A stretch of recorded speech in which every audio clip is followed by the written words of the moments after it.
Tonight, finally, America finds the political will to begin tightening access to guns. But will it do anything to stop the carnage?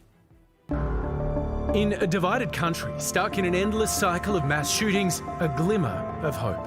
This morning, we've learned that a bipartisan group of senators have reached an agreement on new measures to address gun violence. The group, made up of 10 Democrats and 10 Republicans, believes it has a reform plan that does have a chance of being passed by the fractious Senate. The agreement includes enhanced background checks on prospective gun buyers under the age of 21, a ban on convicted domestic abusers buying guns, a federal ban on gun trafficking, and billions more in mental health funding. It falls far short of what President Biden called for. We need to ban assault weapons and high-capacity magazines. And if we can't ban assault weapons, then we should raise the age to purchase them from 18 to 21. It's also paltry compared to the measures recently passed by the more Democrat-leaning House of Reps. The Senate simply isn't capable of, I believe, passing the comprehensive legislation in all forms that is needed. Some gun control advocates have celebrated this modest step. It's significant not only because of how this can have a real impact in lives, but to me it feels like a moment in time. But for the pro-gun lobby, even these small measures are a bridge too far. It's deeply disappointing that Republican leadership decided to get in league with the Democratic conference in the Senate. Over the weekend, some Americans took to the streets calling for stricter laws. If our government can't do anything to stop 19 kids from being killed, it's time to change who is in government.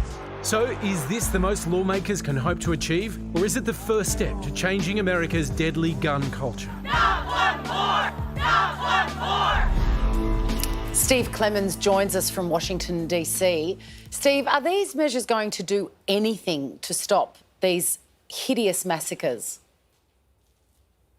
Well, when you say anything, it may affect a few people. It may affect those that have been engaged in domestic violence before are not going to be able to go out and buy weapons under these new rules. There may be people, who are having behavioral health or mental health issues that are able to get counseling and not take this track. But overall, this is the lowest of lowest bars when it comes to passing gun legislation. If you're an 18-year-old like you were, like this young man in Uvalde was, and want to go out right after your birthday and buy a weapon of war, an assault rifle, and kill 19 kids, there's nothing in this legislation that stops that from happening again. We've spoken before about how I think it's 90% of Americans support background checks across the board. Why couldn't that even be included in this? Because the gun lobby has outlined that as an infringement on a constitutional right of owning guns and being able to arm oneself.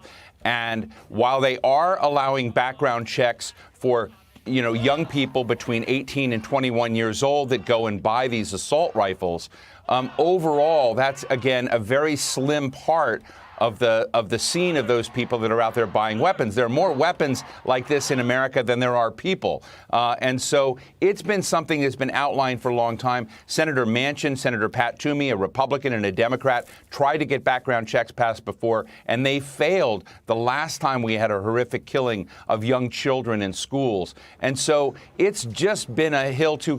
It's just remarkable. It's very frustrating to those of us who want to see sensible gun laws and who believe that people ought to have that right to guns, but it's just unbelievable that we can't check, have background checks on people. Steve, we just saw in that package there how divided America is. So how significant is it that you've got 10 senators from the Republican side and 10 from the Democrats that have actually come together?